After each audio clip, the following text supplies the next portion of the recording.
TikTok is still scheduled to shut down this Sunday, January 19th. And TikTok has even made a spiteful decision to completely shut down the app's functionality for US users once the ban takes effect. The app will not work even if you already have it installed on your phone. People thought this was going to be a Flappy Bird type of situation, where as long as you don't delete the app, you can use it. They decided that is not going to happen. And they also say that if you try to open the TikTok app in the US, users will be redirected to a website that provides details about the ban and why it happened.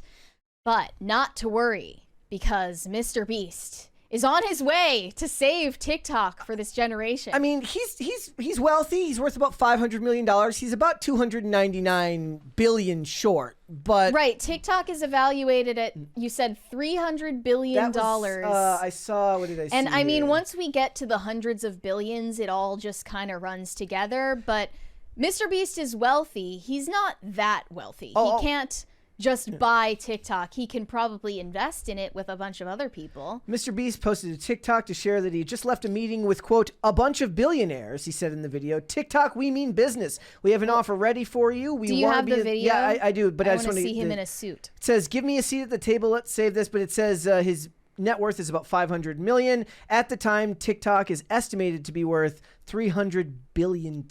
So let's watch this video. I do believe that MrBeast had some chin and cheek implants. He's got the he looks like he's been right now? he looks like he's been looks maxing hard. So all right, here we go. Just got out of a meeting with a bunch of billionaires. TikTok, we mean business. This is my lawyer right here. We have an offer ready for. I don't. Like his godson. This is my lawyer, dog. I'm never getting out of jail. We want to buy the platform. America deserves TikTok. Give me a seat at the table. Let me save. Is that a bald eagle? Just got out of a meeting with all right. Okay, so look, press X to doubt. I feel like he's doing this for clout. That rhymes. Yeah. So I don't know. Obviously, I don't know anything about developing an app or whatever. But it isn't like 500 million enough to develop an app.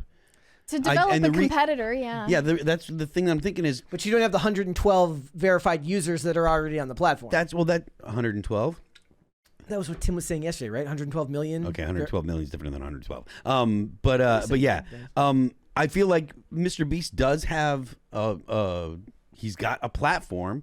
He's got the ability to get the word out. So if he actually did come up with a TikTok competitor and did the same thing that TikTok does, which I think the reason that TikTok is attractive to people is because TikTok tells you how to actually grow on the app and then allows you to. Because I know Instagram doesn't. I know YouTube doesn't. I know Meta properties don't. So if he actually did say, okay, we've got this app, and if you do these things, you will grow on the app. Come on over here. I feel like that's a better investment than trying to come up with people to buy TikTok. But the brand value is so obviously what you're after there. Yeah. Like, I don't think that a MrBeast TikTok competitor is likely to give him the same benefits, the same revenue. Not immediately. If he were to invest. Not immediately. Well, but he's not with a group of people. The way that he positioned, or the way that he presented the idea, is that he's going to save TikTok for America. Not that he's looking to make money. Now, granted, he may be looking to actually he's going to want to turn a profit. But a guy that's worth 500 million, he's probably not motivated by being like, this is a great business investment. He's thinking this is a way for me to make YouTube videos, which I may make a boatload of money off of. And again, I mean, I could be wrong. This is just my gut instinct kind of. I feel like he could take, 50 or 100 million and make a competitor that's really good and actually do the same thing that TikTok does to help people grow. Yeah. But in this way, of him framing it this way, buying TikTok or investing in TikTok, he's trying to bill himself as a Gen Z Elon Musk, because everyone credits Elon with saving Twitter, even though Twitter wasn't on the brink of shutdown. Creators were getting throttled and censored before Elon bought off the platform. So I understand the brand image that he's going for with this. But I think that before MrBeast has a chance to save TikTok, the American users on TikTok are instead going to flock to Red Note, which is a Chinese-owned competitor to ByteDance's company. This is a rundown on Red Note. The China-owned app known locally as Xiaohongshu became the most downloaded free app in Apple's App Store in the US recently. The name has been linked with the color of the CCP, although Chinese culture in general reveres the color of red as a symbol of good fortune and prosperity. Well, it's connected to Mao's Red Book. Well, they didn't say that, but, you know, it's kind of implied. Red Note evokes the Chinese tradition of giving and receiving red envelopes containing monetary gifts and well wishes. On Red Note, some users have been welcoming TikTok refugees. TikTok users are jumping ship in the lead up to the ban on January 19th. And I've seen all of these videos of Chinese users on Red Note welcoming the American TikTok refugees with open arms. And it's becoming its own little community already, despite the fact that they don't share the same language or the same culture. I think that American Gen Zers are getting along just fine on the app so far. In fact, I wanted to show this video of a TikToker singing the praises of Red Note and how easy it is to use and how nice everyone is. Here we go. Girl, I downloaded that little Red Note app, aka Xiaohongshu. Bitch, I'm getting my motherfucking life. I'm living for Xiaohongshu. I love the little comment section with the little memes. I love that the videos are clear as shit. I love the algorithm. Bitch, I only been on there for, 15 minutes? It's already giving me what I want to see. Thank you so much. You know me so well. How did you do that so fast? How did you do that? You should actually ask that question seriously. I know that you're making a rhetorical question, but you should actually ask that question in a serious manner. The CCP created a new app, put it in the App Store, and they had a whole bunch of people that were there waiting to welcome Americans with open arms. You do not say. You do not say. Here. And they're amazed that this is not, or they're amazed thinking that this is not some kind of, psyop, right? My motherfucking life. I'm living for Xiaohongshu. Okay. All right. We have a 20 from Cesario JPN. One of my friends got banned from Red Note for posting, "If communism is good, then why did it kill 100 million communists? The CCP censors there must be having hissy fits and panic attacks right now with the TikTok refugees."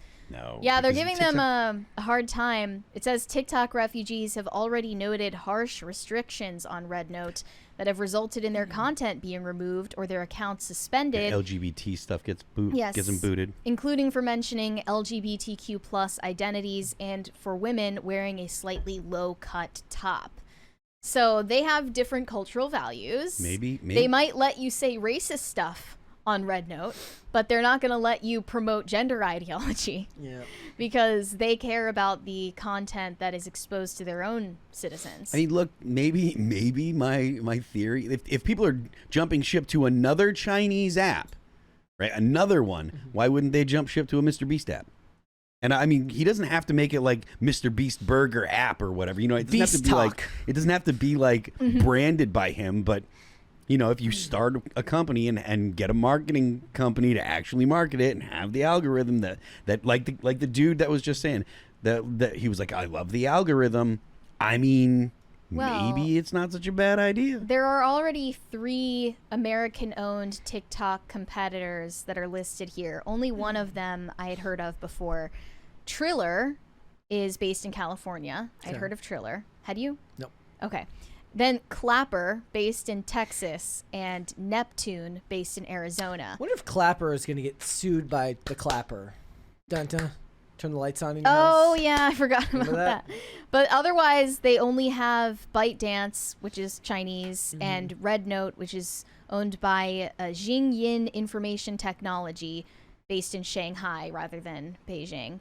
So this is seemingly a competitor to TikTok, but it's not because they're all controlled by the CCP anyway. So it's the illusion of choice. Just like TikTok, this is another piece of it's another bit of espionage from China. Right. So. They say this was launched in 2013. Red Note combines elements of Instagram, TikTok, and Pinterest, allowing users to share lifestyle content, product reviews, and short videos. They let users live stream video, and they offer integrated e-commerce. TikTok does that as well with TikTok Shop directly in the app. TikTok focuses on short form videos, but Red Note also includes images, reviews, and community discussions. I think that makes sense for them to just take all the functions of every social media platform and put it in one, so it's easier to control one user base for everything rather than all of these different disparate companies.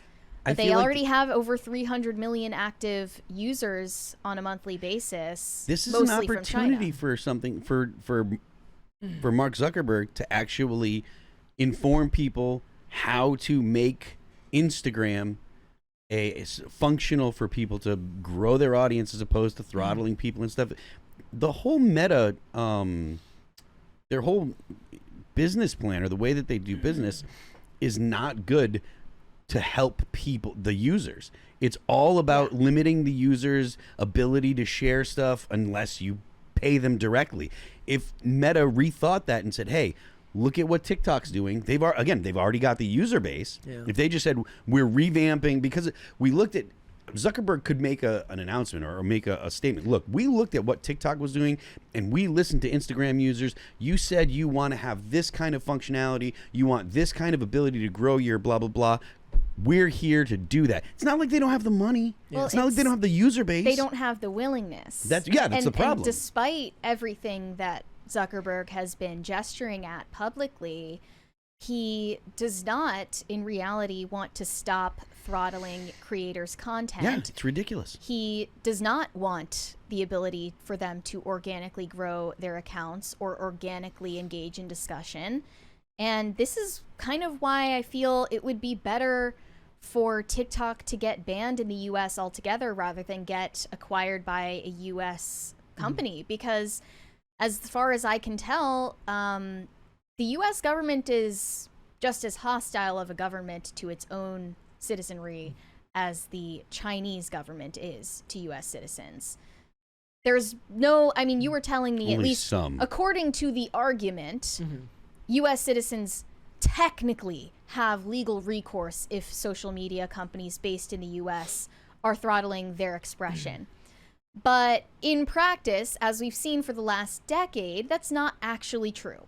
They don't actually have recourse in those situations, and they've been getting censored relentlessly as a result. So I'm okay with the TikTok ban going through. I'd rather it didn't happen, but I'd rather that happen than, and I'd rather have TikTok get banned and people get mad about it than a US company buy it out. Personally. Yeah. I mean, there's a whole lot of risks, espionage. It was really interesting. Last night, their discussion seemed to fall. Tim was arguing social decay, and the guest was arguing political philosophy or his moral set. And I was just trying to throw in national security, which is what I think. But Friday, the week before, it was when Riley Moore was on, the discussion was about intelligence gathering and national security threats and all that stuff. It was a very interesting discussion last night. Phil said, I can't believe you were able to stay awake. No, I was on the edge of my seat listening to it. It was very, very interesting. But you know who's really going to suffer through all this is us, because so much of our content that we share with you guys comes from lunatics on TikTok. I guess lunatics. All of the lunatics that we talk about are going to have to come from other countries. They're going to go somewhere. You'll find them. We'll just be reacting to British people making insane TikToks instead. That sucks. Okay. Great stuff. All right. Thanks for watching. Listen to full episodes of Pop Culture Crisis on Spotify. Keep up with us on social media and make sure you subscribe and ring that bell so you never miss the show. Bye, guys.